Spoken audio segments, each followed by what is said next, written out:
क्रांति आई है, लेकिन ये देखा गया कि बच्चे बहुत परेशान हो रहे हैं और लत खराब हो रहा है, माँ बाप से भी झगड़ रहे हैं। तो इस दिशा में जो है आपका क्या कहना है? देखिए, ईजीएफ में हमारा एक रिस्पॉन्सिबल गेमिंग का कोड ऑफ कंडक्ट है और रिस्पॉन्सिबल गेमिंग का ऑडिट होता है।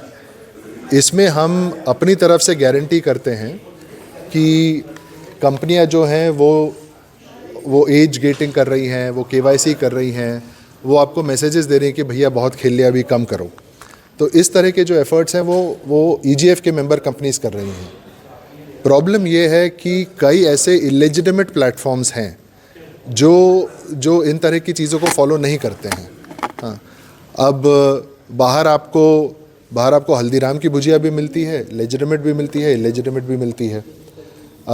तो पेरेंट्स से मेरी यही आशा और एक रिक्वेस्ट होगा कि प्लीज़ आप एक सील ऑफ क्वालिटी देख लीजिए।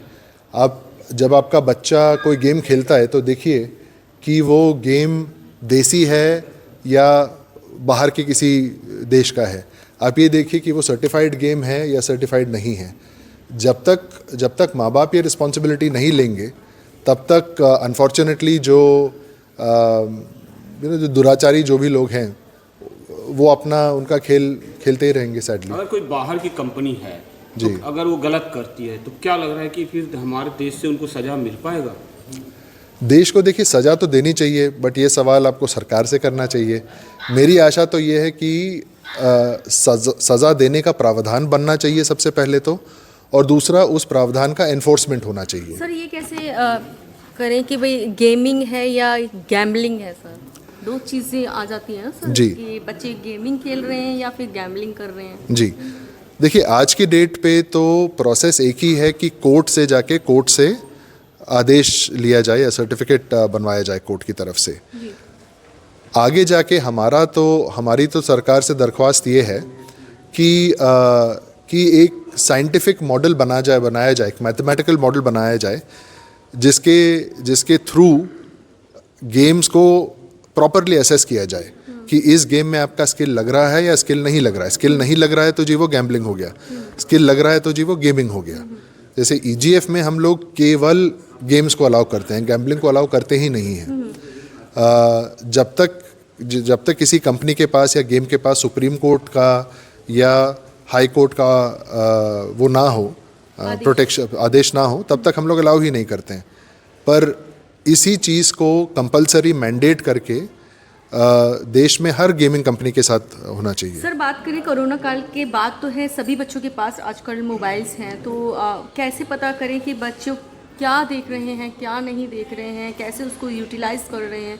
क्योंकि आपने देखा होगा तमाम चैनल्स पे भी देखा होगा कि उनके जो है दिमागी प्रॉब्लम्स हो गई है। कई बार वो इतने हिंसक हो जाते हैं कि वो ऐसी घटनाओं का अंजाम दे देते हैं जो बहुत ही ज़्यादा हिंसक होती है। जी, इनफैक्ट क्योंकि बच्चों के साथ ये काफ़ी प्रॉब्लम होती है, हम लोग ने आज यूनिसेफ के साथ सेशन नॉलेज पार्टनरशिप करके इस इवेंट का ऑर्गेनाइजेशन किया है। सेफर इंटरनेट डे है। इसमें सिविक सोसाइटी का, पेरेंट्स का, सरकार का और इंडस्ट्री चारों तरफ से एक जॉइंट एफर्ट करने की ज़रूरत है, जो आज अनफॉर्चुनेटली केवल कुछ ही कंपनियां कर रही हैं भारत में। कई ऐसी कंपनीज़ हैं जो बच्चों को वायलेंट गेम्स ऑफ़र कर रही हैं, या चैट में, जैसे मेरी 15 साल की बेटी है, मैं नहीं चाहता कि उससे कोई अधेड़ उम्र का आदमी बात करे चैट में, स्पेशली अगर वो किसी और आइडेंटिटी से बात कर रहा हो। तो वायलेंस सिखाना, शूटिंग सिखाना, रैश ड्राइविंग सिखाना, चैट में कोई फ़िल्टर ना डालना, इन सब चीज़ों को लेके एक प्रावधान होना चाहिए जो अनफॉर्चुनेटली आज के डेट पे एग्जिस्ट नहीं करता है।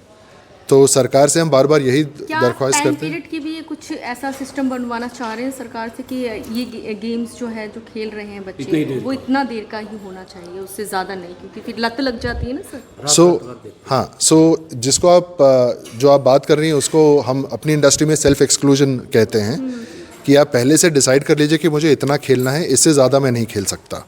हाँ, नाउ मेरी ईजीएफ की सारी कंपनीज़ में वो प्रोविज़न ऑलरेडी है। आप सिस्टम पे सेट कर सकते हैं कि मैं दिन में 1 ही घंटा खेलना चाहता हूँ, या मैं हफ्ते में 4 घंटा खेलना चाहता हूँ, या महीने में आधा घंटा खेलना चाहता हूँ। उससे ज़्यादा सिस्टम आपको अलाउ ही नहीं करेगा। सर ई गेमिंग फेडरेशन का मेन उद्देश्य क्या है सर? देखिए, ई गेमिंग फेडरेशन का मेन उद्देश्य ये है कि नेशनल इंटरेस्ट, कंज्यूमर इंटरेस्ट और उसके बाद इंडस्ट्री इंटरेस्ट, इन तीनों इंटरेस्ट का एक समावेश हो और हम लोग इस तरह की पॉलिसीज़ बनवाएं, इस तरह को इंडस्ट्रीज़ को रेगुलेट करें, इस तरह का कंज्यूमर अवेयरनेस करें, जिसकी वजह से गेमिंग जो है वो विकसित भारत का एक पॉजिटिव पार्ट बन सके, ये नहीं कि उससे नुकसान हो। सर मैसेज क्या देना चाहेंगे तमाम जनता को सर, खास तौर पे पेरेंट्स को? कि please be aware of what your children are playing online. Okay, thank you sir. Thank you.